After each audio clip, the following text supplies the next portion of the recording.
Ultima Online to me is nostalgia. It's waking up early in the morning before school to go to the Deceit Bone Wall to level my fencing. It's running through the streets of Skara Brae on my way to another adventure. It's just aimlessly walking around the wilderness at all the amazing decorated houses that I can never afford.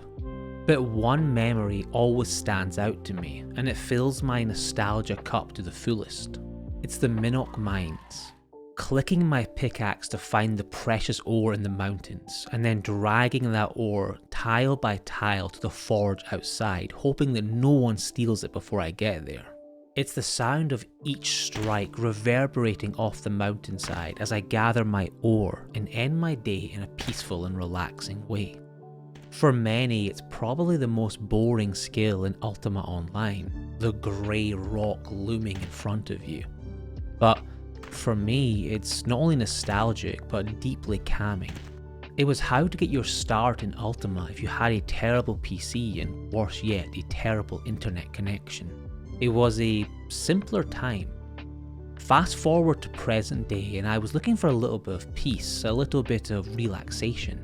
So I grabbed my trusty pickaxe once more and I began my next Outlands adventure. 12 hours a miner. How far could I progress in that time? What riches lay before me? What adventures would be had? However, before any adventure could begin, we of course had to dress for the occasion. Okay, so the tailor is just here. Oops. So I'm thinking, kilt is the obvious purchase. Maybe a full apron. I think boots over sandals. That really kind of sells the mining vibe. Ooh, a surcoat could be cool. Okay, I'm going with full apron, kilt, boots, and then the the skull cap. I think this could look pretty neat. Oh, that's not bad, you know. Does the kilt work with the apron? Damn, the apron on its own with the boots. Oh, that to me is kind of a classic miner. But can I really not wear a kilt? Okay, I think we try this surcoat. Oh, I like that. Oh, it's a shame you can't wear the apron with it. I know why, but maybe the surcoat and the kilt, just a classic look. I may not have won any King's Fair fashion awards, but I was happy with my outfit, and thus it was time to begin the mining journey. On to Shelter Island I went to acquire my first points in mining and begin the adventure. So I could begin at 0, but for 500 gold it's well worth it just to begin at 50. With my mining skill now acquired, I could have began my journey at any location, but the outpost Moongate just felt right. It was where many new miners were seen, and it's the place that I would begin this journey. My first mining gains, my first ore acquired.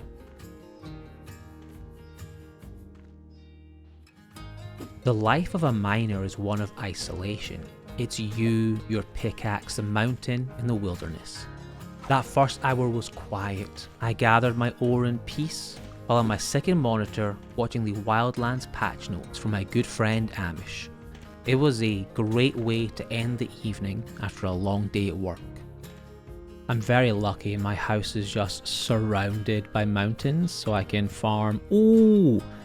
This is nice. This is a momentous occasion for any miner. My first broken pickaxe. My first of many, may I just add, but that is very, very nice. Okay, so let's check the data here. So I'll quickly smelt the last of my ore. So 1 hour of mining, 1 pickaxe exactly, and we got 2,000 iron ingots. That's not too bad, to be honest with you. Very slow gains, but not bad at all. There's no doubt that mining was slower than lumberjacking and much slower than forensic eval. And while the adventure wasn't the same, I wasn't running around the forest looking at lovely houses as I gathered, there was a peacefulness to the mountains, a quiet somberness that cast over me. Oh, so in my previous lumberjacking video, I did raise my magery so I could cast these elementals to guard me.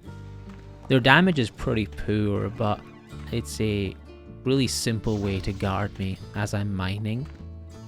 I did see a really interesting build recently where you take music and peacemaking instead. Just peacemake the enemies that attack you, so I might try that one day. I wonder how pure gathering streams would do on Twitch. Almost like a gathering podcast. Oh my goodness. Oh, little spin. I'm not AFK, I swear. Okay, nice. Least ye be warned, do not AFK in the Outlands. There's some kind of AI fight happening just above me. It's one of those cool Cambrian caravans. I love these. I think these are so neat. And there's a little bit of loot here. We got some bolts. We'll take that for my archer. Take the potions as well. Some food in there, nothing too crazy. And then, yeah, nothing. Alright, we got some bolts and some food, and if nothing else, it's cool seeing this. It reminds me of there's a mod in Skyrim called Busy Roads or something, and it kind of just fills the roads in the wilderness with these encounters, and it just makes the game feel more alive, you know? Even though it's not players, it adds a little something special, I think. And this is what I did evening after evening. I would finish work, play with my dogs, hang with my family. Then I'd boil the kettle, make a cup of tea, and log into Outlands for some mining before bed. It was the perfect way to end any day, and one that I hoped would be very lucrative. Oh, this is a really cool area. I'm not sure what this is for. This is just, you know, world decoration. This was previously like an event, but it's just outside of Outpost. And there's this amazing little forge down here. It's just a really neat little spot. One of my favourite Ultima pastimes is exploring the wilderness and looking at some of the most insanely decorated or badly decorated houses. And this one I have to show you. I haven't seen Shoes for a long time, but this is his house. And Shoes was so generous and helpful to me when I began playing Outlands. But it's his little rune library. But what I love about it is that you can go to this 4th floor. He stacked all these stools and carpet tiles, and you can keep going up and up. It's a little bit tricky, and you can actually fall off of his house, which I think is really funny. But he's made this little maze of... Oh, I fell down. He's made this little maze of carpet tiles, so... Oh. Yeah, very unique. We bow down to you, Shoes. Well done. As the hours turned to days and my clock ticked down, I made my way further and further outside of the city limits and away from my captivating caravan. I found a strange peace with each area I explored and with each ore I mined. Okay, so I was never quite happy with my outfit, so I've dyed it this nice blue colour. It's a standard dye tub blue, and I've got this straw hat on now, so it's not quite a mining outfit, but I think it looks quite good on the paper doll and the character. I'm quite keen for a change of mining scenery, so I'm going to try Horseshoe Bay and the mountains around it. So there's not a lot of mining to be done here, but just outside of town, you've got kind of this rock formation, this mountain formation that wraps around the entrances to Horseshoe Bay. And this is actually a really cool spot for housing. I think most miners or most gatherers have routes that they enjoy, and I do as well, but it is nice to see something different. I'm very surprised by how few players I've seen while doing this. Like the odd miner here and there. There's always lumberjacks at my caravan, but it's been quiet. But our first Verite ore. We're on our 8 days of mining now, so this is a nice progression point for us. Very cool. Okay, so the server is going down and we only have an hour left, so we'll take a small break and then we'll come back and finish this journey.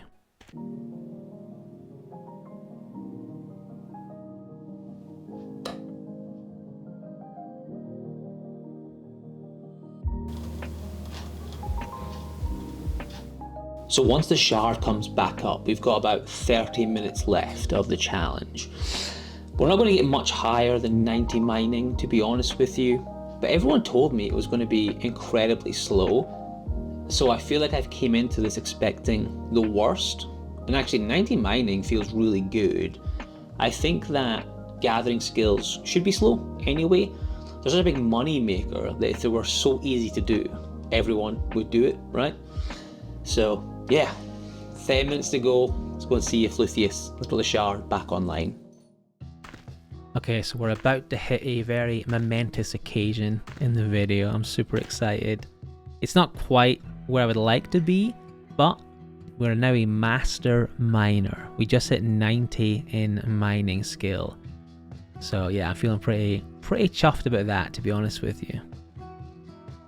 Okay, so I feel like a master miner wouldn't quite dress like this. So I do have some blessed clothing in here that I was going to wear my bard, but I couldn't quite make it work.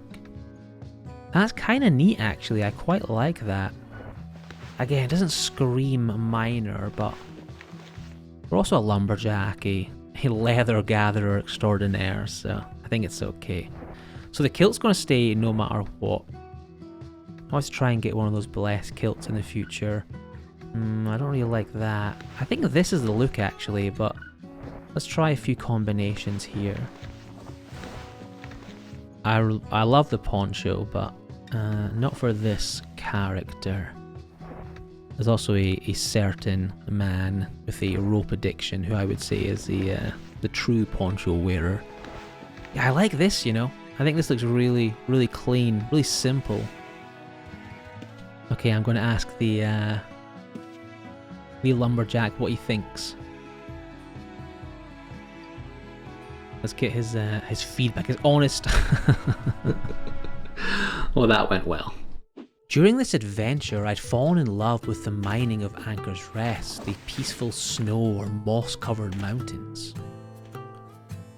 Oh, Jesus! Oh my god, it's half my health! Okay, so it wasn't always that peaceful, but it was a wonderful location. Damn, I had no idea those mobs came so far up. It's pretty spooky. We'll do one more loop of this mountain and then... Oh, PK. Wait. Hold on a moment. Was that who I thought it was? Oh my god, it was Thauron. I can't believe he's done this. My peaceful end to this video was broken by player killers. However, it did lead to a series of events that are very much exclusive to Ultima Online. Okay, we'll resummon my elementals. Oh, we got a PK in the area. Oh, we got a PK really close to the... Oh no, hide. This is awkward. I can't remember what my band key is. Okay, there we go. Oh my goodness. Well, that was indeed awkward. After that chaotic user error, I decided to end my journey in Horseshoe Bay. I made my way there, then made a mistake you should never make. I quickly ran to the bathroom while I auto-mined on a mountain. Oh my goodness. Oh, I just came back and I've been stolen from. I was peeing, goddamn. Okay, well, we've got a few seconds until they're going to be right next to me. We'll just mine a little bit. Okay, I think, depending on their skill level, they should probably be next to me now. I actually have nothing on me. Yeah, stealther. Oh my god, there's dead mobs down here. I was gone for like a minute. What is going on? Okay, I think this thief is gonna, rightly so, just follow me. So we're gonna head to the other side of the mountain and and farm the other section of Horseshoe Bay. Oh, just me naked man. Thyron's got a lot to answer for. First he sends me away from the lovely snowy mountains. I'm almost killed in my house by a PK. Oh my god, there's another player killer. Thyron, what have you done? As the clock ticked down, as my 12 hours dwindled to nothing, I rolled the dice for one last mining run. To Undermountain I went. Okay, we don't have much longer left to go on the timer, so we'll get a little bit of mining done, I hope. Although, that said, someone has been here. This area is incredible, by the way. It's the bottom side of Undermountain. It's super nice. Mountains, trees. Oh wow, look at this house. Wow, this house is an awesome area. There's like no one around you. You've got kind of mining before and in front and behind. The trees are lovely. There's a little pond over here. This area is amazing. I may have found my new favourite house, and if you own this, reach out. However, the clock had struck 12 hours. My mining adventure was over. Honestly, the 12 hours are done, but I'm gonna keep mining, I think. I'm really enjoying this kind of chill experience. But let's see the final scores. The final gathering, 43,000 ingots and 90.5 mining. A bunch of coloured ingots in there as well, obviously, but that's almost, what, 8-9 commodities? That's really, really good, actually. With my adventure now over, there was only one task left to do: calculate my earnings. I decided to use the Discord buy channel as my baseline. You can and you will get more gold than they're offering, but this felt like a good way to show guaranteed income. After some quick calculations, my final gold number was revealed. It was 1.2 million. Now again, I think you could probably bump this to 1.3, 1.4 if you were patient. However, 1.2 million for 12 hours of casual evening farming isn't too bad. I hope you enjoyed the return of Ultima Online adventures and stories. If you did, leave the video a like, drop a comment and subscribe. It greatly helps me in the world of the YouTube algorithm. And as my good friend Pornstar says, a rising tide helps all Ultima Online boats. Thank you for watching, and I'll see you in next week's adventure. Peace.